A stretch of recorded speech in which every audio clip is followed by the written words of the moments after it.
You've probably heard this line of reasoning before. Well, yeah, sure, the game is so boring that gluing your scrotum to the walls is a better use of your time, but it's fun if you play it with friends. You always hear that. Well, not necessarily exactly the same thing about the scrotum, but you hear that quite often. That a game that you may perceive as being completely boring and utterly detestable in the way it wastes your time is fun if you play it with friends, and therefore it is a good game. Well, I'm here to tell you something very important. That is not an argument. It is the last refuge of people who play games or people who make games that are, in essence, extremely dull and rely on you having an entourage of friends with which you can enjoy yourself as much as you would doing any other activity, even one that doesn't involve video games. You tend to see this argument a lot when it comes to MMOs, because as I've repeatedly said multiple times, most MMOs are horrible. They have gameplay forged within the item mold mines of China and should be buried alive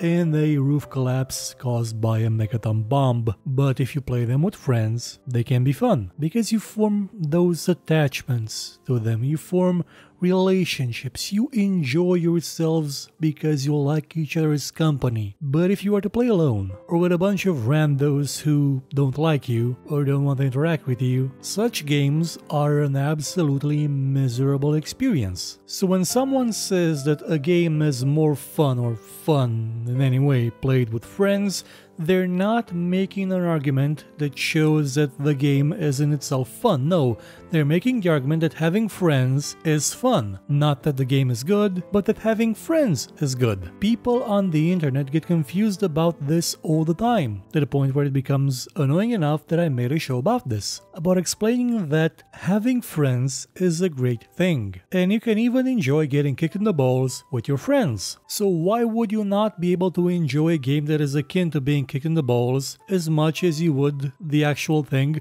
as long as you play it with your friends? And before you say that that's an exaggeration, I assure you that after a few rounds of alcohol, such things do happen. And if you're wondering, are you referring to PlayerUnknown's Battleground? Well, no, actually I'm just putting it on the background because we played it last night and said, well, why not put this game here, because it does have the ability to let you play with friends. In itself, it's an okay game that could honestly do better with its direction. Like I've said before, you can do too many things by not actively participating in the game itself. You can get too far ahead by purposefully avoiding everything. But that's besides the point. PlayerUnknown's Battleground is actually a game that improves when it's played with more people, which is something you cannot truly say about most co-op games. Well, to be fair, this is something you couldn't say about most co-op games up until Left 4 Dead. If you remember the old days, co-op in games was basically you having someone else drop into your game, pick up the ammo, pick up the health packs, well,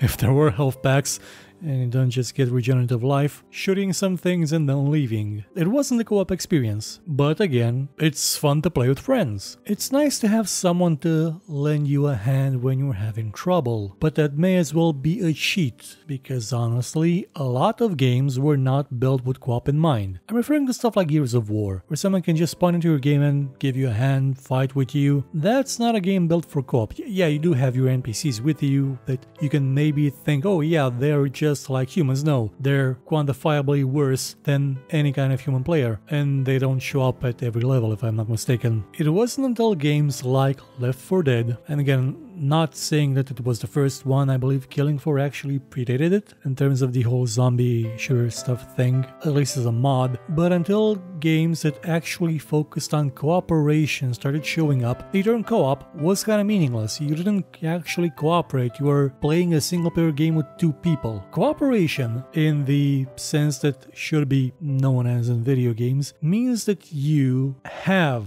to work with someone else in order to succeed. Alone, you you can't do it. This is a very important distinction because in games like Left 4 Dead, alone, you can't do it. These are games that require multiple objectives to be accomplished by thinking human players, able to plan something out, able to formulate a strategy, able to carry out commands, able to think on their feet. And when a game is designed in that way, yeah, it absolutely is more fun to play with others, because that's the way it was meant to be played, and not because your interactions, that you joking with your friends, makes the time spent in game less horrifyingly dull, but because the mechanics, even if you don't say a single word to each other, encourage you to play together and require you to play together, to cooperate, to look out for each other. Cooperation is encouraged not because, well, that mob over there takes 1 billion hits to die, and if there's 4 of us, it'll just take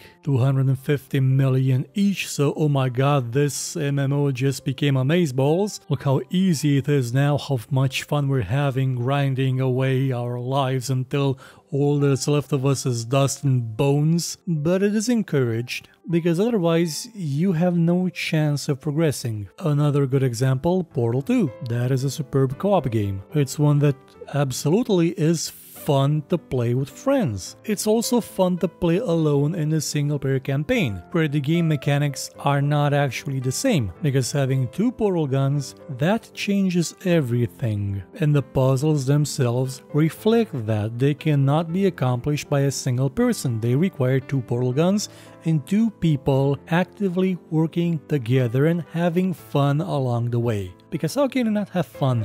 There's a puzzle that requires both of you to slam into each other at high speed in mid-air. That's something you could not do in single player. That is a new mechanic, that is new gameplay being generated by the fact that there's 2 of you now. It's not the same gameplay but ran in parallel because there's 2 of you. It's not a diluted challenge experience. It's new. It's what co-op, it's what fun with friends should be. And you're probably gonna say, well, yeah, that's why MMO raids are so great. They're not. This is probably gonna be an unpopular opinion, and I am not going to apologize for it. MMO raids are garbage, because it's basically the same experience you will have in single player, but because there's more enemies, it's easier to do with more players or with one high level player. Now, if we're talking about the PvP component of an MMO, yeah, that's different. When you're going into PvP, things absolutely are more fun with friends, for real. Like, they're fun even with randos, unless the randos are complete assholes, because the game is built around the idea of there being more than one of you, because if there isn't, the enemy team will absolutely own you, and if there's no enemy team, then you're just alone, wandering around the map, asking yourself, why does everyone hate you? So whenever someone tries to argue that a game is good, that a game is fun, that a game is great, because when you play it with friends, it unlocks its potential, and they're not referring to a game that actually requires more people so you can actually play it with, ask them the question, but if you're alone, is it such a completely miserable experience that you would prefer to be standing on an anthill and covering yourself with jam? Well, maybe not something that extreme, but you get the idea. I am really curious to hear what your stories are about the games that are more fun with friends, like For Real, or just games that are horrible, and the prospect of you actually having someone in the game that you get along with, that you can joke with, makes the experience of playing it seem less horrifying than it actually is. Please tell me your tales in the comments. Goodbye.